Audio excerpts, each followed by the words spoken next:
1137. Guillaume d'Ix d'Aquitaine agonise dans un monastère de Saint-Jacques de Compostelle. Ses dernières paroles bouleversent l'Europe. « Ma fille Aliénor héritera de tout ». Cette gamine de 15 ans devient du jour au lendemain maîtresse d'un territoire gigantesque qui s'étend de Bordeaux aux montagnes du Massif central, de l'océan Atlantique aux terres du Limousin. L'Aquitaine de 1137 dépasse en richesse et en superficie le domaine royal français. Ses vignobles produisent les meilleurs vins d'Europe. Ses ports contrôlent le commerce atlantique. Ses villes prospèrent grâce au pèlerinage vers Saint-Jacques. Aliénor ne gouverne pas une province. Elle règne sur un véritable royaume indépendant. Mais cette richesse attise les convoitises. Louis VI le Gros, roi de France, calcule rapidement l'aubaine. Il se précipite vers Bordeaux avec son fils Louis Septembre. Le vieux roi veut absolument marier son héritier à cette duchesse pour annexer l'Aquitaine au domaine royal. Le 25 juillet 1137, dans la cathédrale Saint-André de Bordeaux, Aliénor épouse Louis VII devant la haute noblesse européenne. La cérémonie éblouit par son faste, soie byzantine, orfèvrerie précieuse, banquet somptueux. 15 jours plus tard, un messager arrive au galop. Louis VI vient de mourir. La jeune mariée découvre qu'elle est devenue reine de France. Cette adolescente qui hérite de 2 couronnes possède déjà une personnalité forgée par l'Aquitaine. Son grand-père Guillaume IX, premier troubadour connu de l'histoire, lui a transmis l'amour de la poésie et des arts. Son père Guillaume d'Ix l'a initié au gouvernement, aux finances, à la diplomatie. À 15 ans, Aliénor maîtrise le latin, plusieurs langues vernaculaires, la musique et l'équitation. La nouvelle reine découvre Paris avec stupéfaction. Le palais de la cité lui paraît sombre et austère comparé au faste de Poitiers. Louis VII, destiné initialement à la prêtrise avant la mort accidentelle de son frère aîné, vit dans un monde de prières et de pénitences qui étouffe Aliénor. Aliénor transforme radicalement la cour de France. Elle fait venir ses troubadours aquitains, impose les modes vestimentaires du Midi, introduit des épices orientales dans la cuisine royale. Ses robes aux couleurs vives et aux décolletés audacieux scandalisent les conseillers du roi. L'abbé Suger, régent officieux du royaume, observe avec inquiétude cette révolution culturelle. Cette femme ose donner son avis sur les affaires politiques, influence les décisions royales, reçoit ambassadeurs et barons en audience privée. Comportement impensable pour l'époque. Les chroniqueurs décrivent une cour transformée. Terminées les longues heures de prière collective, place au tournoi chevaleresque. Fini les austères discussions théologiques, place aux joutes poétiques des troubadours. Aliénor organise des fêtes somptueuses qui durent plusieurs jours. Mais cette modernité dérange profondément l'establishment français. Les clercs accusent la reine d'immoralité. Les barons jalousent son influence sur Louis VII. Certains murmurent que cette méridionale pratique la sorcellerie pour ensorceler le roi. Bernard de Clairvaux, le moine le plus influent d'Europe, dénonce publiquement les dépravations de la cour. Il reproche à Aliénor son goût pour le luxe, sa liberté de parole, son influence politique. Cette opposition religieuse empoisonne l'atmosphère du royaume. Pourtant, Aliénor prouve rapidement ses compétences politiques. Quand Louis VII part guerroyer, elle assure la régence avec une efficacité qui impressionne. Elle reçoit les ambassades étrangères, gère les finances royales, tranche les litiges entre barons. Cette adolescente gouverne mieux que certains rois expérimentés. 1147 marque un tournant décisif. Le pape Eugène III prêche la deuxième croisade pour reconquérir Édesse, tombée aux mains des musulmans. Louis VII, rongé par la culpabilité après avoir incendié l'église de Vitry avec 1300 personnes à l'intérieur, voit dans cette expédition une pénitence nécessaire. Aliénor exige de participer à la croisade. Cette décision choque l'opinion. Aucune reine n'a jamais accompagné son époux en Terre Sainte. Mais Aliénor tient bon. Elle parcourt l'Aquitaine pour recruter des volontaires, promet des privilèges aux croisés, organise le financement de l'expédition. Son influence transforme cette croisade en phénomène social inédit. Des centaines de dames nobles suivent l'exemple royal et accompagnent leurs maris. L'armée française qui quitte Metz en juin 1147 compte plus de femmes que d'hommes, fait unique dans l'histoire des croisades. Le voyage révèle les incompatibilités du couple royal. Aliénor s'émerveille devant Constantinople, sa richesse, ses palais somptueux, ses mosaïques dorées. Elle passe des heures à discuter avec l'empereur Manuel Comnène, homme cultivé qui partage sa passion pour la poésie byzantine. Louis VII supporte mal cette fascination orientale.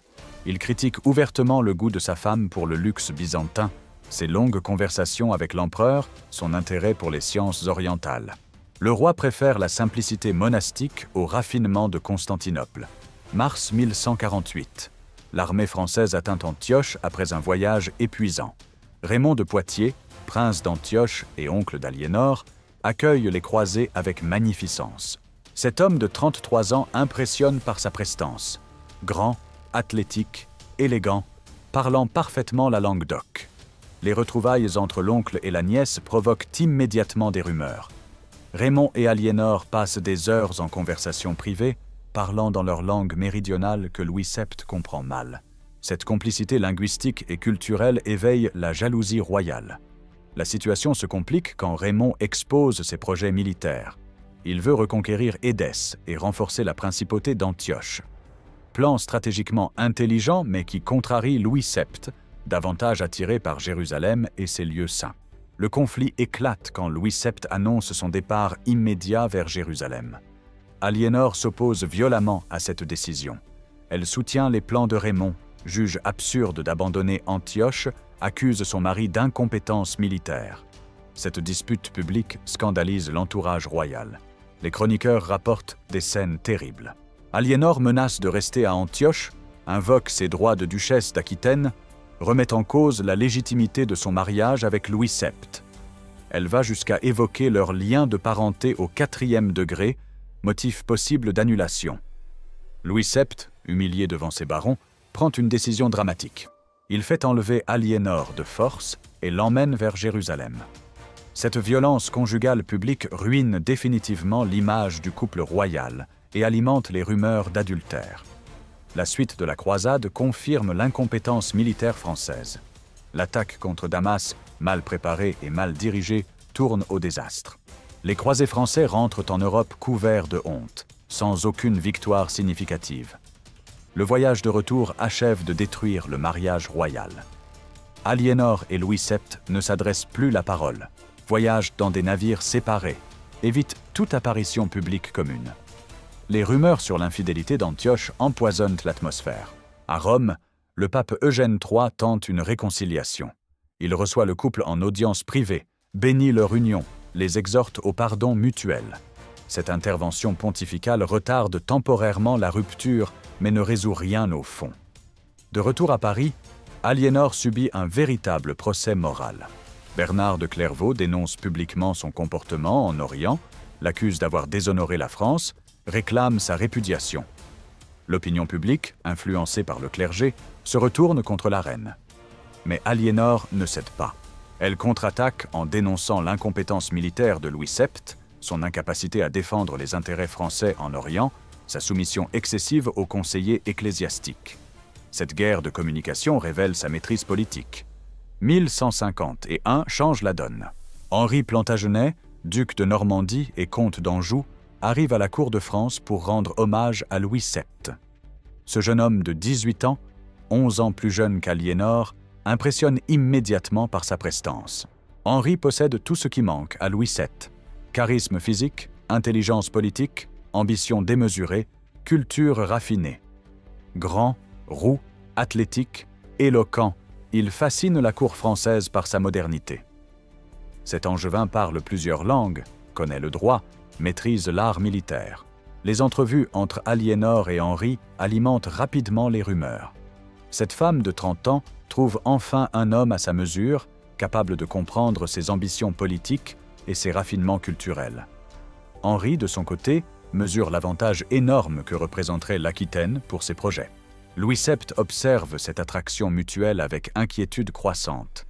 Il comprend que sa femme lui échappe définitivement, que son couple n'a plus d'avenir, que l'unité française se trouve menacée par cette passion naissante. Le roi de France prend alors une décision lourde de conséquences, demander l'annulation de son mariage. Cette rupture officielle libérera Aliénor, mais offrira aussi l'Aquitaine à ses ennemis potentiels. Calcul risqué qui transformera l'équilibre européen. Le 21 mars 1152, le concile de Beaugency prononce l'annulation du mariage entre Louis VII et Aliénor. Motif officiel: consanguinité au 4e degré par les femmes de Bourgogne. Prétexte juridique qui masque l'incompatibilité fondamentale du couple. Cette décision bouleverse l'Europe. Aliénor redevient duchesse d'Aquitaine indépendante, maîtresse du plus riche territoire français. Sa liberté matrimoniale relance immédiatement toutes les spéculations dynastiques. Henri Plantagenet ne perd pas une seconde. Prévenu secrètement de la décision du concile, il galope vers Poitiers. Le 18 mai 1152, exactement 8 semaines après son divorce, Aliénor épouse Henri dans l'intimité de la cathédrale Saint-Pierre. Ce mariage secret déclenche un véritable séisme géopolitique. Henri contrôle déjà la Normandie, l'Anjou et le Maine. Avec l'Aquitaine d'Aliénor, il gouverne plus de territoire que le roi de France. Cette union crée instantanément l'empire le plus puissant d'Europe occidentale. Louis VII découvre avec amertume l'ampleur de son erreur. En répudiant Aliénor, il a perdu un tiers du royaume français. Pire encore, cette richesse renforce directement ses rivaux plantagenets, faute politique majeure qui hypothèque l'avenir capétien. Octobre 1154 consacre la réussite du couple Plantagenet. La mort du roi Étienne d'Angleterre permet à Henri de ceindre la couronne anglaise.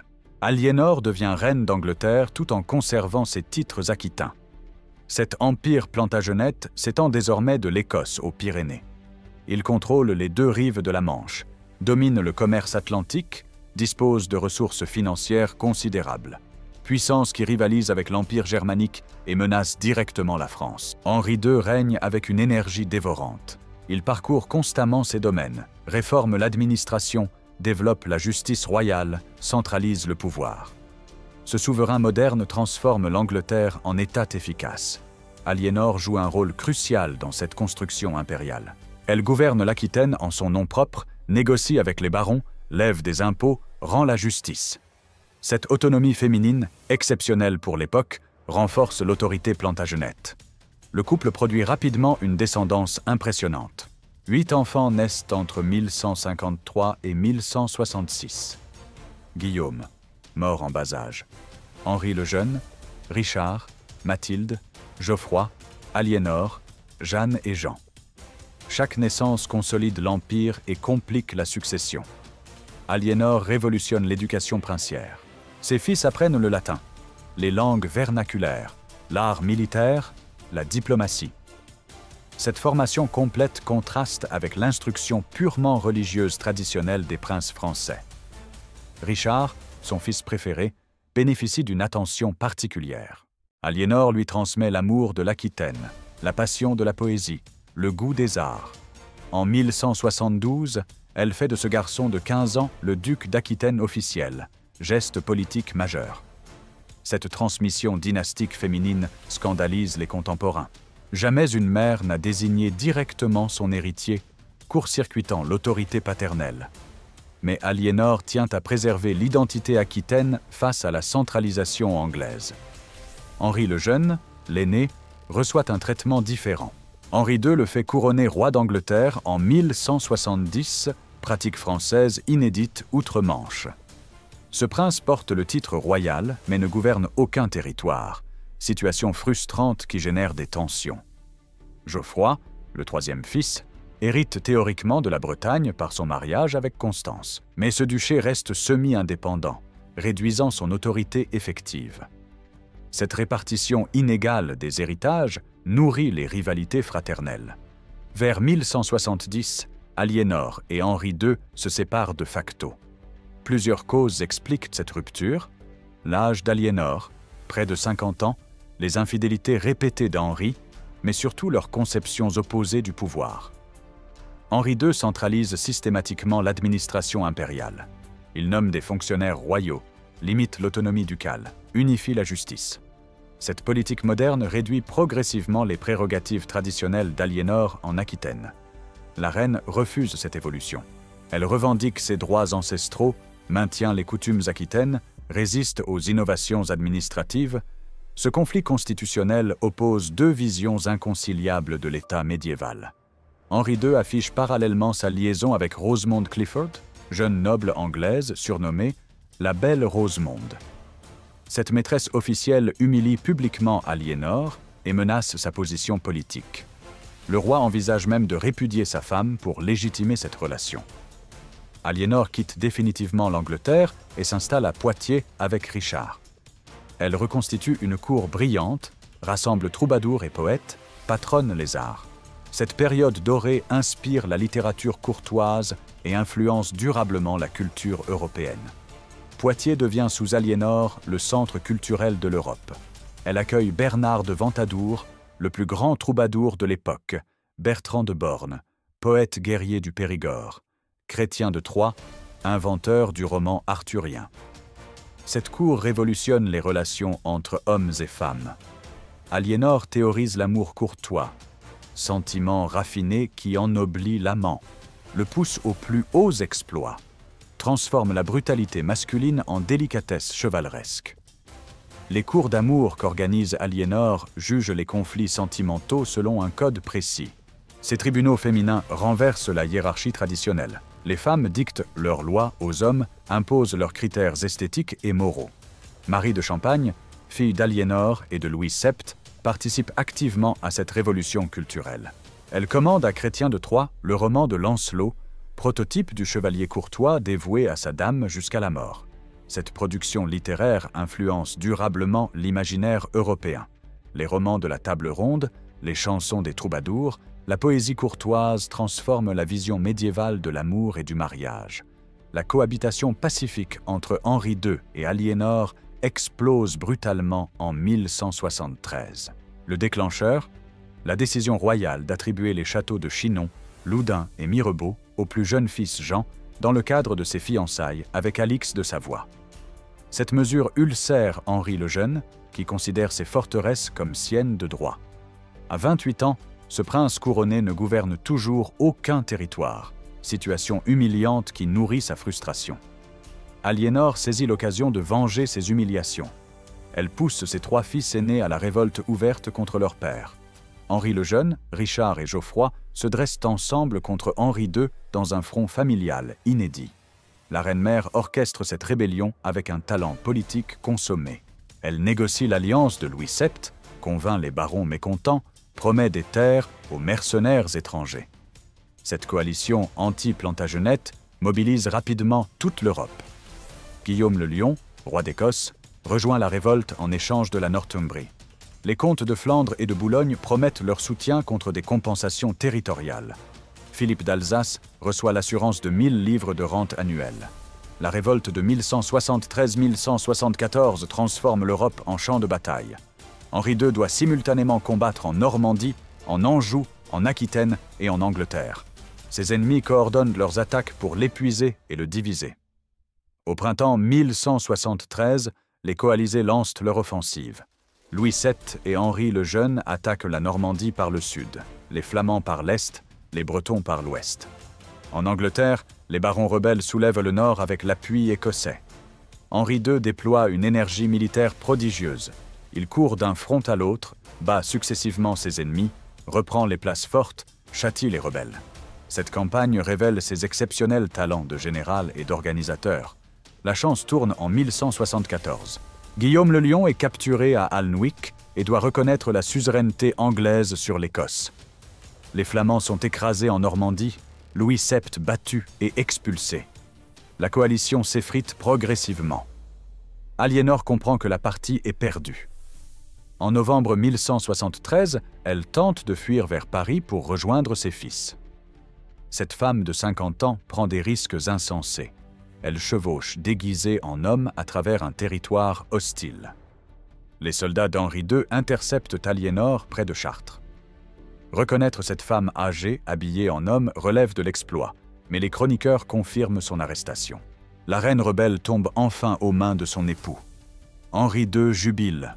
Il tient enfin cette femme qui a orchestré la plus grave crise de son règne, failli détruire son empire, compromis l'avenir de sa dynastie. La vengeance royale sera exemplaire et durable. Mais le roi ne peut répudier Aliénor sans perdre l'Aquitaine. Il choisit une solution intermédiaire, l'emprisonnement perpétuel. Cette captivité neutralise politiquement la reine tout en préservant ses droits territoriaux. Les fils rebelles se soumettent un à un face à la puissance paternelle. Henri le Jeune négocie son pardon contre l'abandon de ses alliés. Richard et Geoffroy suivent l'exemple fraternel. La réconciliation familiale se fait sans la mère. Aliénor découvre les geôles royales à 50 ans passés. Henri II l'enferme d'abord à Chinon, dans la forteresse où elle avait autrefois tenu sa cour brillante. Ironie cruelle qui souligne la chute de l'ancienne reine. Puis commence un long voyage carcéral à travers l'Angleterre. Winchester, Salisbury, Old Sarum. Aliénor découvre la prison mobile que lui impose Henri II. Cette détention itinérante empêche toute tentative d'évasion ou de soulèvement. Les conditions de captivité restent néanmoins honorables. Aliénor dispose d'un petit personnel, reçoit quelques visiteurs autorisés, correspond avec ses enfants. Cette prison dorée respecte son rang tout en la neutralisant politiquement. Durant ces 16 années noires, l'Empire Plantagenet continue de prospérer sous Henri II. Le roi vieillit en gouvernant seul, écartant systématiquement sa femme des affaires.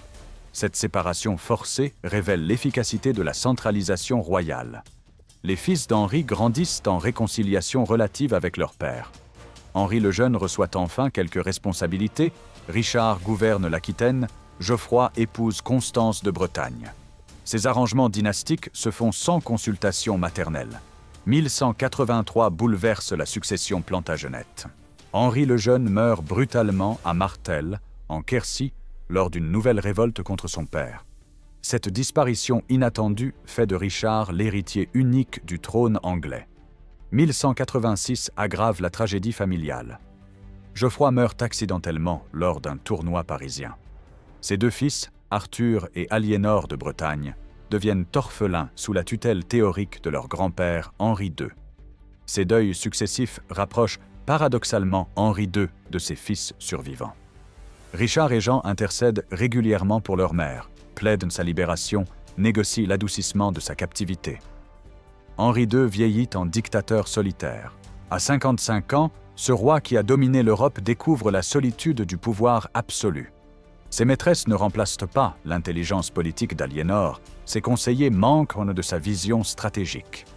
Le 6 juillet 1189, Henri II s'éteint au château de Chinon, rongé par la dysenterie et la solitude. Sa mort libère instantanément Aliénor après 16 années de captivité. Richard monte sur le trône d'Angleterre et rappelle immédiatement sa mère. La première décision d'Aliénor stupéfie l'Europe. Elle ouvre toutes les prisons d'Angleterre et libère les détenus. Cette mesure symbolique annonce spectaculairement son retour au pouvoir et sa volonté de rupture avec le règne précédent. À 67 ans, cette femme déploie une activité qui impressionne ses contemporains. Elle parcourt l'Angleterre et l'Aquitaine, rétablit son autorité, révoque les fonctionnaires hostiles, restaure les privilèges supprimés par Henri II. Richard part pour la troisième croisade en 1190 et confie la régence d'Angleterre à sa mère. Cette délégation officielle consacre la réhabilitation politique d'Aliénor et sa reconnaissance comme gouvernante compétente. Jean Santerre, le plus jeune fils, tente de profiter de l'absence de Richard pour usurper le trône. Aliénor déjoue systématiquement ses manœuvres, maintient la fidélité des barons anglais, préserve l'héritage de Richard. 1192 replonge l'Empire Plantagenet dans la crise. Richard, rentrant de Terre Sainte, est capturé par l'empereur Henri VI du Saint-Empire. Cette arrestation politique vise à affaiblir l'Angleterre et à extorquer une rançon colossale. L'empereur exige 150 000 marcs d'argent, soit plus de 2 fois les revenus annuels de l'Angleterre. Somme astronomique qui nécessite une mobilisation fiscale sans précédent dans le royaume. Aliénor prend personnellement en charge cette négociation. Elle parcourt l'Angleterre pour lever l'argent, vend des biens royaux, impose des taxes exceptionnelles, vide les trésors des églises. Cette campagne financière révèle ses talents d'organisatrice. Mais la collecte ne suffit pas. Aliénor doit négocier directement avec l'empereur pour obtenir la libération de Richard. À 72 ans, elle entreprend un voyage diplomatique périlleux à travers l'Europe hostile. En 1194, cette femme âgée traverse l'Allemagne hivernale, négocie dans les cours impériales, livre personnellement la rançon en Autriche. Exploit physique et diplomatique qui impressionne toute l'Europe et consacre sa stature internationale. mars 1194 marque le triomphe maternel d'Aliénor. Elle ramène personnellement Richard en Angleterre, accueillie en libératrice par les foules londoniennes. Cette réconciliation mère-fils émeut l'opinion publique. Richard règne désormais en association étroite avec Aliénor. Il la consulte sur toutes les décisions importantes, lui délègue l'administration anglaise pendant ses campagnes continentales, reconnaît publiquement sa dette filiale. Cette collaboration révèle l'évolution des mentalités. Une femme de 70 ans gouverne effectivement l'Angleterre sans susciter d'opposition notable. L'âge et l'expérience d'Aliénor imposent le respect même aux barons les plus machistes. Philippe Auguste, devenu roi de France, profite de la captivité de Richard pour reconquérir plusieurs territoires plantagenets. Cette offensive française relance la guerre séculaire entre Capétiens et Angevins. Aliénor coordonne la riposte avec une science militaire consommée. Elle fortifie les châteaux frontaliers, négocie des alliances, finance les mercenaires. Cet octogénaire mène la guerre comme un général expérimenté. 6 avril 1199. Un carreau d'arbalète tue Richard Centième de Lyon devant le château de Chalut-Chabrol, en Limousin. Cette mort absurde prive l'empire plantagenet de son meilleur chef et replonge la succession dans l'incertitude. Aliénor apprend la nouvelle avec un stoïcisme qui impressionne les témoins. Cette mère de 77 ans a déjà perdu 6 enfants sur 10. La mort de Richard, son fils préféré, l'anéantit moralement, mais ne brise pas sa détermination politique. La succession oppose légalement Arthur de Bretagne, fils de Geoffroy, à Jean Santerre, dernier fils vivant d'Aliénor. Le petit-fils possède les meilleurs droits dynastiques, mais il n'a que 12 ans et reste sous influence française. Aliénor tranche en faveur de Jean malgré ses défauts notoires. Elle connaît l'incapacité d'Arthur à gouverner l'Empire, les dangers d'une minorité royale, les risques de démembrement territorial. Choix difficile, mais réaliste. Cette décision divise l'Empire. Philippe Auguste soutient Arthur contre Jean, espérant profiter de la guerre civile pour démanteler la puissance plantagenète. La France reprend l'offensive après 10 ans de revers. 1200 voit Aliénor entreprendre son dernier voyage politique. Elle traverse les Pyrénées pour aller chercher sa petite-fille, Blanche de Castille, à Tolède. Cet enfant de 12 ans doit épouser Louis, fils de Philippe Auguste. Ce mariage scelle une alliance cruciale entre Capétiens et Plantagenets. Aliénor négocie cette union pour protéger l'Aquitaine des appétits français, obtenir une trêve temporaire, préserver l'avenir de Jean Santerre. Le voyage épuise définitivement la vieille reine. Traverser l'Espagne à 78 ans, négocier avec Alphonse VIII de Castille, convoyer une adolescente à travers l'Europe, révèle son dévouement familial absolu. De retour en France, Aliénor ressent le poids des années. Ce périple espagnol a mobilisé ses dernières forces. Elle confie Blanche de Castille aux émissaires français et observe cette petite fille qui portera l'héritage plantagenet sur le trône de France. 1202 offre à Aliénor un dernier moment de gloire militaire. Arthur de Bretagne, soutenu par Philippe Auguste, assiège la forteresse de Mirebeau où s'est réfugiée la vieille reine. À 80 ans, elle se retrouve prise au piège dans cette place forte poitevine. Jean Santerre apprend la nouvelle et fonce au secours de sa mère. Cette course contre la montre de 150 km en 48 heures révèle enfin les qualités militaires du roi d'Angleterre. Il arrive à l'aube du 1er août et surprend les assiégeants endormis. La bataille de Mirebeau tourne au massacre. Arthur de Bretagne est capturé avec 200 chevaliers bretons et poitevins. Cette victoire spectaculaire libère Aliénor et affaiblit considérablement le parti français en Aquitaine. Mais Jean commet aussitôt une erreur fatale. Il fait disparaître mystérieusement Arthur de Bretagne, probablement assassiné dans les geôles de Rouen. Ce meurtre présumé scandalise l'opinion européenne et relance la guerre française. Aliénor assiste impuissante à l'effondrement de l'œuvre familiale. Philippe Auguste exploite le scandale Arthur pour reconquérir méthodiquement les territoires plantagenets. La Normandie, l'Anjou, une partie du Poitou tombent aux mains françaises.